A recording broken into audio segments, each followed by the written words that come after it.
Lucknow Kanpur expressway है, जो कि अभी 13 जुलाई को इनॉग्रेट किया गया। उस पर गवर्नमेंट ने क्या है कि उसको टोल फ्री कर दिया है। तो ये एक पॉजिटिव न्यूज़ है, लेकिन इस टोल फ्री वाली न्यूज़ को सुनकर आप ये मत समझिएगा कि गवर्नमेंट ने काफ़ी मतलब आप सब लोगों के ऊपर काफ़ी ज़्यादा इसको मतलब एज ए क्या बोलते हैं कि एज ए गुडविल जेस्चर आप लोगों के ऊपर किया है, लेकिन ये एक पेनल्टी के तौर पर किया गया है। जिसमें अभी जैसे मैं बता रहा था आपको कि 13 जुलाई को इस एक्सप्रेसवे का, जिसकी लंबाई लगभग 63 किलोमीटर का ये एक्सप्रेसवे है, इसका इनॉग्रेशन किया गया।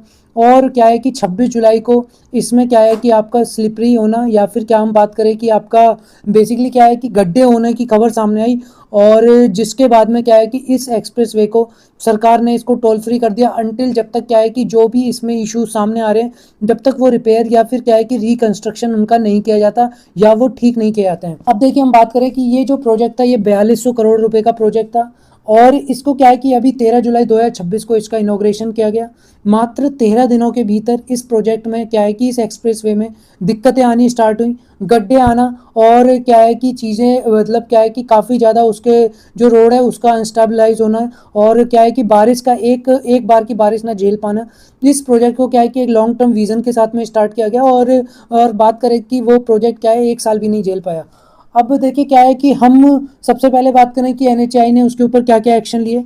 तो क्या है कि सबसे पहले जैसे कि टोल को सस्पेंड कर देना। दूसरा क्या है कि जो जो भी इसके आगे जो भी आपका कॉन्ट्रेक्चुअल स्टाफ है, या जो भी कंसल्टेंट या कंसर्न ऑफिशियल्स हैं, उनके खिलाफ में क्या है कि एक्शन इनिशिएट हो चुका है।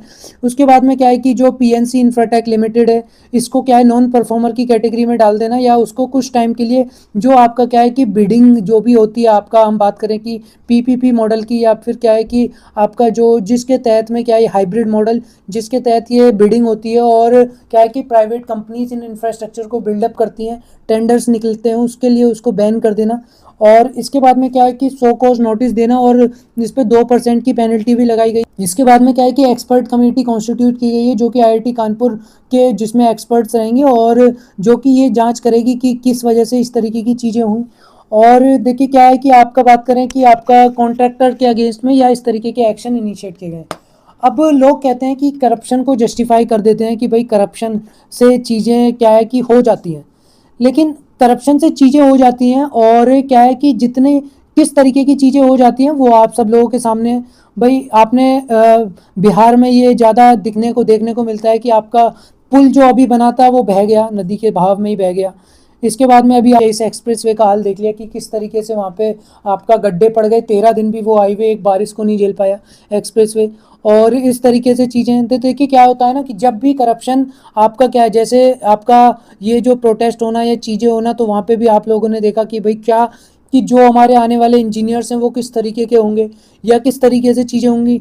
तो देखिए करप्शन का होना इन सब चीज़ों के होने का महत्वपूर्ण रीज़न है कि भाई किस वजह से इस तरीके की चीज़ें होती हैं।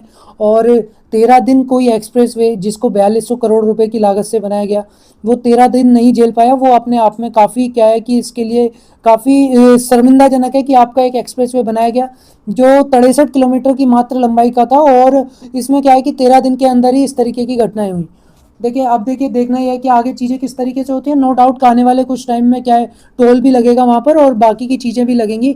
लेकिन क्या है कि फ़िलहाल के लिए वहाँ पर टोल वगैरह को फ़िलहाल के लिए टेम्परेरी बेसिस पर सस्पेंड कर दिया गया है।